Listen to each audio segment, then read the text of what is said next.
Alright, so Cheryl, when you were talking to me on the phone, I could see your present life and some of your previous lives, and it's all good. You are truly a beacon of light. So I want to first start talking about your present life. Your father is Scottish and your mother is Swedish, and they had 3 beautiful girls, and you are the youngest child. And then Linda is the middle child, and Gail is the oldest. Now, Linda went to dental school, and she is an oral surgeon, and Gail joined the Air Force, studied nursing, and learned to fly planes, and she's a superb pilot. And you got married, and you have 3 children, and you really did not ever have any other type of career, but believe me, being a mother is a lot of hard work, and there's nothing wrong with that. So I think you would find it interesting to know that your sister Gail in her previous life, right before this one, was Amelia Earhart. But she's not the only famous person from the family, so you'll see that. Let's discuss some of your previous lives. Let's first go back to the 1200s, and you were a man, and you lived in England, and you were a knight, and knights were the security guards of their day. They would basically protect the property of wealthy noblemen or lords. And knights had a daily routine that they would follow. For instance, in the morning they would pray, and they would have their morning meal, and in the afternoons they would practice swordmanship and weaponry, and then in the evenings they would have their evening meal and pray and then retire to bed. Well, you were really not very happy being a knight. You found it rather monotonous, and you were bored with your life, and you wanted something more interesting to do with your life. And one day while you were in the woods alone, you found a fox that had a wound on its leg, and you brought it back to the house, and you applied pieces of cloth soaked with medicinal plants solutions on the wound, and you fed the fox scraps of food and kept him warm, and he eventually recovered fully. And you realized that this is what you like to do. And in those days, the 1200s, there were no animal rescue groups or veterinarians, so you were a pioneer of sorts. And you never really discussed this with any of the other knights or the lord of the manor, but you would often find injured or sick animals, and you brought them back to the house secretly and tended to them.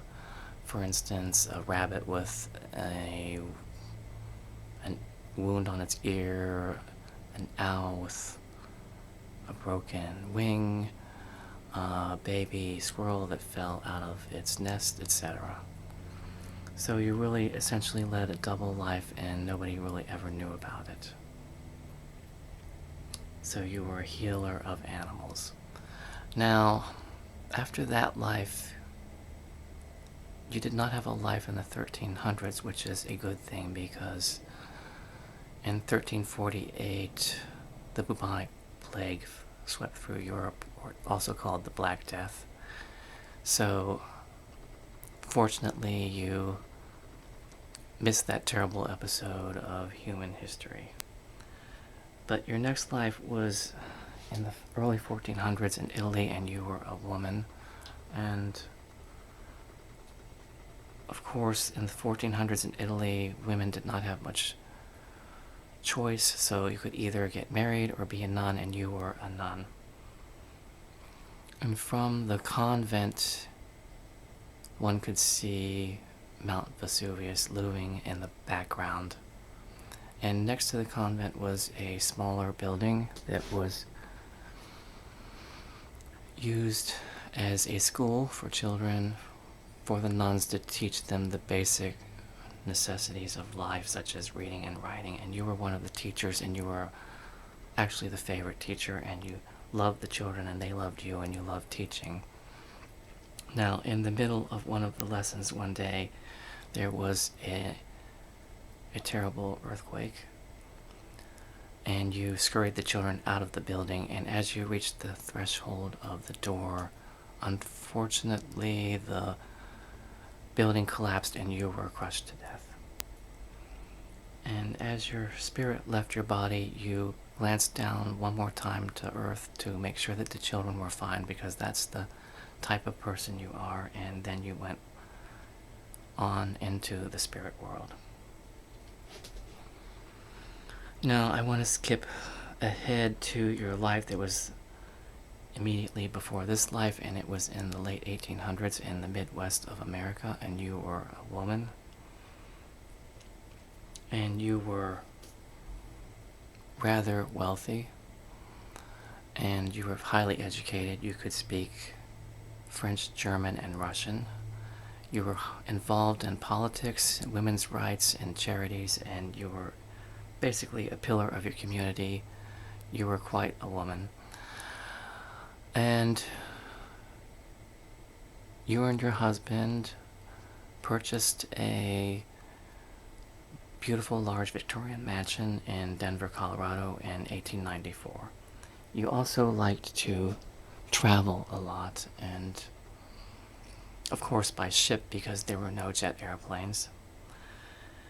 Now, I want to skip ahead to the year 1912, and you were in Europe, and you chose as your means of getting home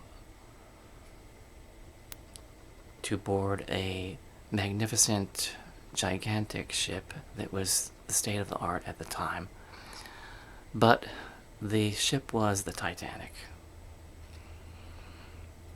Now, before you think that maybe you perished in that shipwreck, you were a survivor.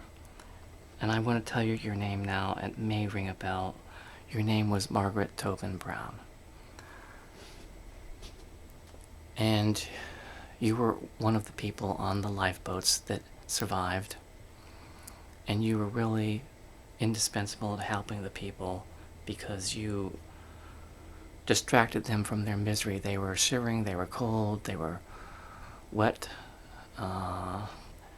they were worried that they were not going to get rescued, and you took turns rowing the lifeboat with them and singing songs with them and pointing out constellations in the sky, anything to distract them from their misery and their worries. And it was quite honorable of you, and it was well appreciated. And eventually a large ship, the Carpathia, did rescue the people that were in the lifeboats, but we all know that many people perished in the Titanic, unfortunately.